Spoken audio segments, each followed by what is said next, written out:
I don't do a lot of gaming videos on this channel, but I've done a couple Minecraft videos and a couple VR videos with Population 1, but I am a massive Xenoblade fan, and Xenoblade Chronicles 3 has just been announced in the latest Nintendo Direct, so I'm going to be looking at the trailer and the official statement that was put out on Nintendo's website, which gives a bunch more information, as well as an article from RPG Site, and these are going to be my first impressions and analysis of all this information that we have.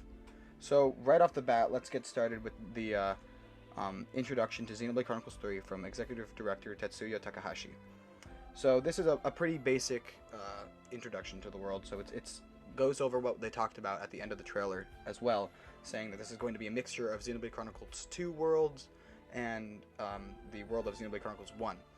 And I think that's awesome, which means that the multiverse theory that a lot of us had proposed after Future Connected came out was correct, which is awesome. So, or at least partially correct. We'll have to wait and see what happens in the game. But something else that they didn't mention in the trailer, and I was a little bit confused with this, but at the very end of the trailer, with what I'm calling the box art shot, because it looks like the box arts of the first two Xenoblade games, besides X, because nobody talks about X, which sucks because I kind of liked it. But anyways, the box art shot actually has the sword of the Mechonis and the body of the Orion Titan, and there's like a giant gash in the back of the Orion Titan, which I mean probably isn't good for the residents of Araya, but at the end of Xenoblade Chronicles 2, everyone's gone down to the surface of Allrest, so I'm interested to see how that's going to progress. But besides giving you that basic introduction, as they talked about in the trailer, it also mentions how this new Xenoblade game is going to have a lot of focus on like the flute as a theme, which I mean that was pretty blatantly obvious considering how much they they put emphasis on it in the trailers. And it looks like the composer is coming back, which is great because the music is amazing. I have it all on my playlist, and I listen to it when I'm doing homework, and it's wonderful music. But besides that, there's not much here in this official Nintendo statement or like introduction letter, I suppose. However, we do have another article by RPGsite.net, which goes a lot more in depth on the characters and the world and the story of this game, or at least what we have access to at the time, at this current moment. Anyways, let's take a look at this RPG site article. I'm going to have it up on the screen now for you all to see. But first off, it gives us some really important information. That is the characters' names. So we have our protagonist Noah and our protagonist Mio. So Noah is a soldier for Kiev, the country of Kiev, and I think that's how you pronounce it. And Mio is a soldier of the country of Agnes, which looks like they're going to be our two main conflicting countries right now. But we also have a new word here, which I'm quite interested to see how this elaborates. Maybe I'll do a theory on it later. But it says that Mio and Noah are both Offseers. And the description of an Offseer is who mourns for the soldiers who's excuse me. It says Noah is an Offseer who mourns for soldiers who've lost their lives on the battlefield, which I find interesting because I'm wondering if that's like someone who can see into the past or into the future, or it might just be like a religious title. But who knows? We'll have to wait for the game to find out, or until more information is released. But besides that, we also have names of the other characters that we saw, except for the Nopon, which kind of sucks because Nopon are cute. So we have Lanz, who is the guy who I thought looked like someone from Indel when I first watched the trailer, but looks like he's just like a tank, which I mean that's great. I would love to see more how his character is developed, but that's awesome so far. And we have Uni, who is the childhood friend, so probably going to be similar to like Fiona or something like that. But she looks cool. I really like her design. Chokers always get me. And after that, we have Tyon, or yeah, I think it's pronounced Tyon, who looks like he's going to be like our stereotypical anime smart dude. I mean, he's got the glasses and everything. It's all ready. It's all there. And we have Senna, who's like, well, she's small. It's like basically what it's saying in the article. She's just small, but wielding a massive hammer, which is also another anime trope. But hey, I mean, I'm fine with it. I love this so far. This is awesome. And that's not the only thing. The characters aren't the only thing that this article goes into. It talks a lot about the actual world itself. So we're looking at two nations fighting. So we have like the nation of Agnes, which is like super magical technology. I like to call it ether tech or that sort of thing. Which is cool, very steampunky over here. And then we have Kiev, which is more mechanical and reminds me of Morardain. And that sort of thing. They seem to have a lot of tech, and yeah, I'm interested to see how this conflict is going to evolve. If it's going to be something like Typeranthia and that sort of thing. Plus, they gave us official artwork for the characters. So we're going to take a look at that. And to start off, let's go to our tank, Lanz. And he is very blue, to say the least. On closer inspection, I mean, he's got gray skin, which I think is a creative design decision. But besides that, super buff, super stereotypical anime hot dude. But I love his sword / shield thing, and it really reminds me of the weapons in Xenoblade Chronicles 1.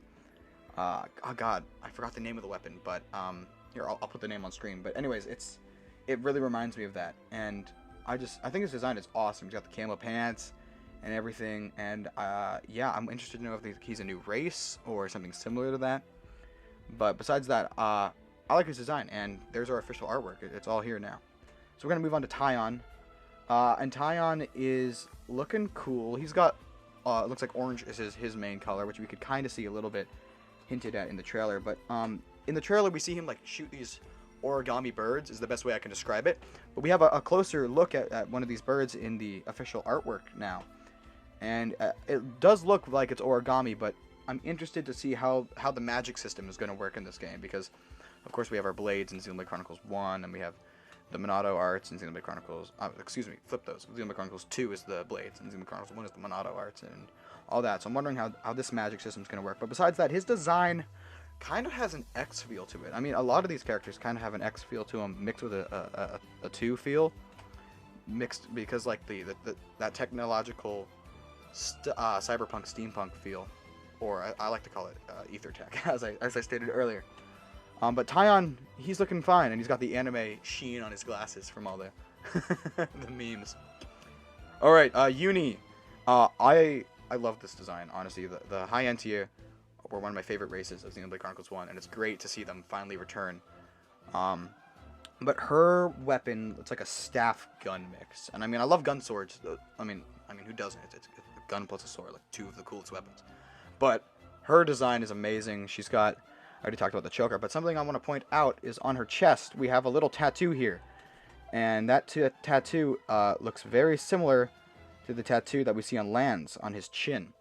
And I haven't seen people talking about this, but I'm interested to see if that's like a rebel group or a cult, or I doubt it's a cult, but like some sort of organization with that there. And also there's some text on her chest here as well, right on the underline of her shirt, which I think I can't really make it out in the trailer. We have a better shot of it in the trailer, but I can't really read it. But besides that, it looks awesome. I love her design.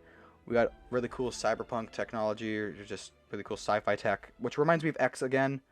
And I'm always here for X representation, because honestly, we don't get enough of it.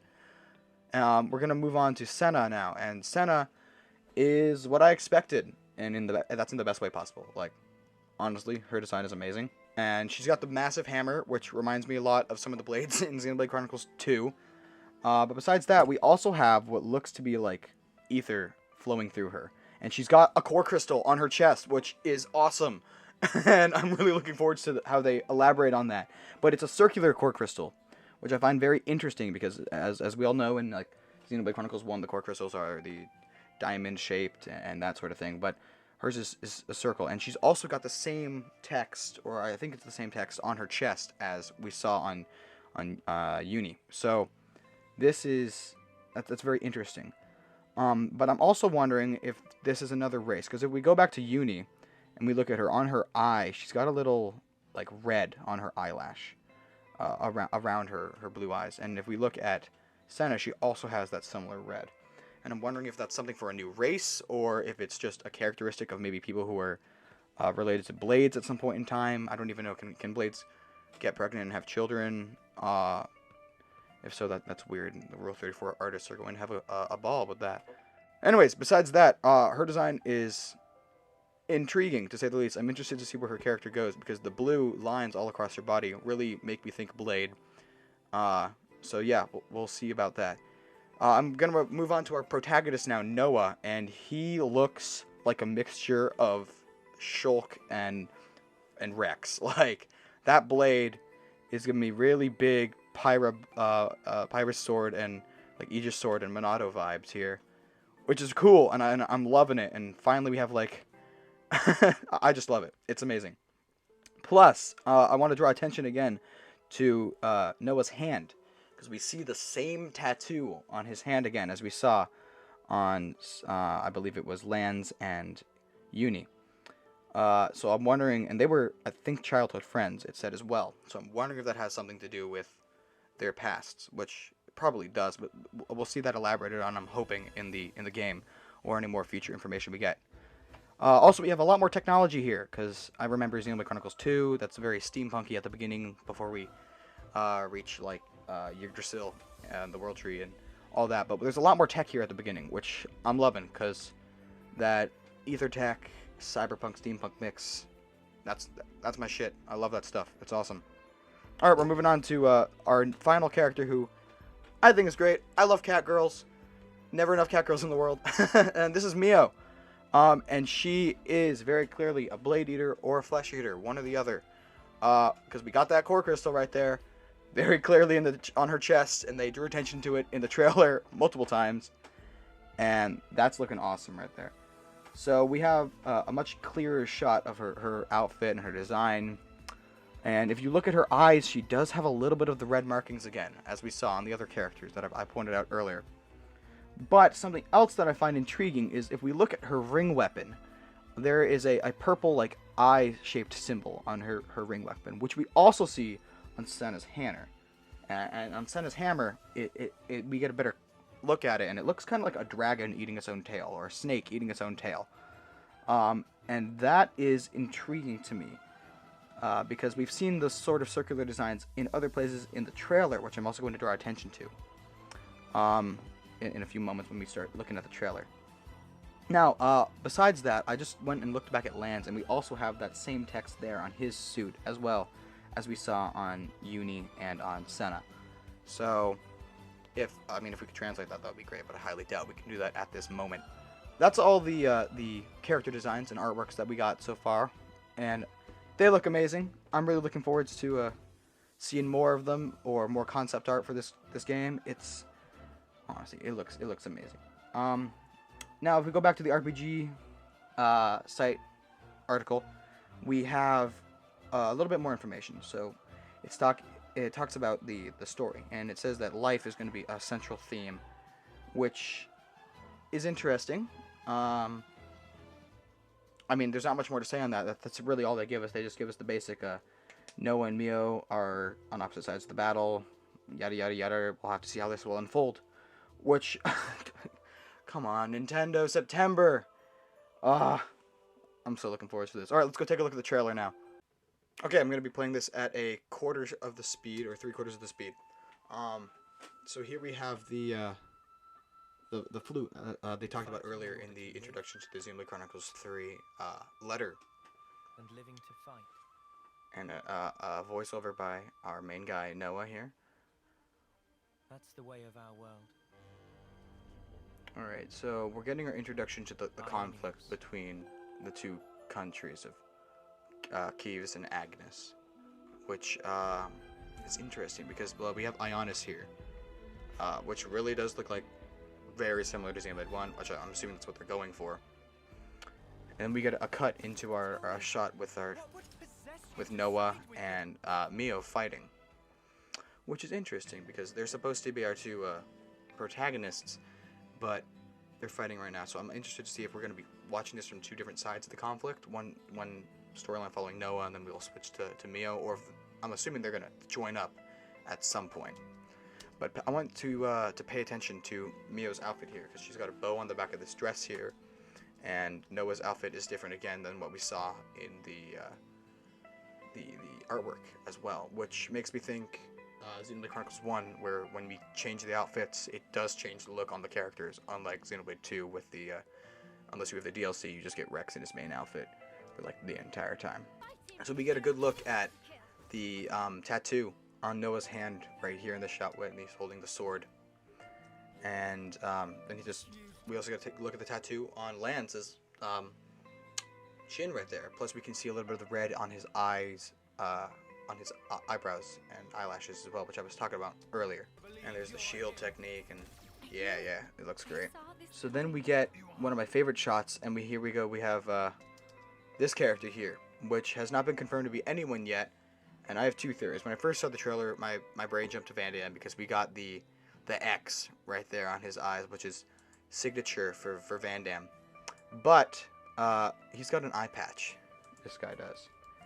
And if you look at the eye patch, it reminds me a lot of our boy Zeke. So I'm considering that this guy is not Van Damme, or it's made to look similar to him, but I'm thinking this is an older version of Zeke because of that eye patch there. Of course, we don't have a look at his chest, which sucks, because then we would have actually been able to see if it was Zeke. But, I mean, come on. We'll see what happens. That's my guess.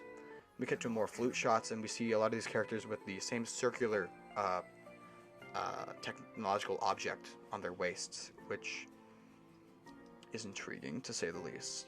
Plus, this character also has the same tattoo on the hand. I'm really guessing it's probably something for the one of the countries. And then we get Mio and Noah playing their flutes together. And a little bit of a tender moment between our two protagonists here. And look at their outfits again. They have changed. We're not sticking with the Xenoblade Chronicles 2. Everyone's in the same outfit for the entire story, even when they're asleep, except for Dromak with his little nightcap. Oh, and then we get our first look at Uni. And she's in a battle outfit now, our High Entia gal. And if we take a look right there and I pause it, yep, there we go. We can see her her tattoo on her chest, and then the writing on the shirt that I pointed out earlier. Plus, we still have the same circular device on the waist, which I'm wondering if that's a magical device allowing them to access like ether or some of that sort of thing. And then we got the paper birds that I was talking about earlier, which have some sort of writing on them. Maybe that's what gives them their magic abilities. And there it is. We get our massive shot of the landscapes. But something that is drawing attention to is the word sword march, I believe is what they're saying. And then we see the giant Mechonis sword. And I mean, the voiceover saying this land pierced by a great sword. So that's my guess. And also here we can see some items on the side of the road, like those white dots. Just straight out of the first two Xenoblade games. So then we get another mech shot with a giant laser beam. And here we go, we get some more combat from Mio and Noah. Oh, and Nopon, yeah. We don't get any information on these characters on either the RPG site article or on the other Nintendo article, but good to see our Nopon pals back. I always love those guys. This is the part that I don't see a lot of people talking about. So they call this the flame clock. The flame clock! It has to go! What good filling up these flickering clocks in our eyes? Fine for you, isn't it? All that time you've got. And we saw it earlier in the trailer too, but nobody talked about it. If we go back to the montage of the landscape shots, we see our anime glasses boy here taking a look at a giant structure, and we still have that same design of like the dot rotating around that circle, which is very similar to what we see on the blade weapons. I'm gonna call them blade weapons, but the weapons of Senna and Mio. And I'm wondering if that's gonna be some sort of magical like conduit of sorts, not the conduit, but some sort of magical conduit there where they're storing energy. We see our two protagonists here fighting with the flame clock, and I think Mio just says, yeah, the flame clock, it has to go. Which I'm wondering what that is. That's awesome. Looks great. And then we can see a perfect shot of her crystal on her chest. Very intriguing. And they're in different outfits again. And then we get our final shot of our High Entia gal and Nia, or who I'm assuming is Nia. I mean, you can see her ears in her blade form. Sorry about that. Flesh eater form. But she does have her face covered, and we can clearly see the core crystal on her chest. But is she a bad guy? Like, they're really making us believe that there, or they're pushing for it. And then we get our final shot here of what I call the box art shot. And there's the Orion Titan with the gash in the center. Xenoblade Chronicles 3, and I want to draw attention to the logo because it is a new logo, which, I mean, every Xenoblade game has a different stylization of the original font. But this one looks very airy or watery, like bubbles in water. Yeah, this is our reveal trailer for Xenoblade Chronicles 3. Let me know what your thoughts are, theories in the comments. I'm looking forward to this. Did I miss anything in the trailers that you saw that I didn't? Let me know in the comments down below. Thanks everybody for tuning in. See you all later.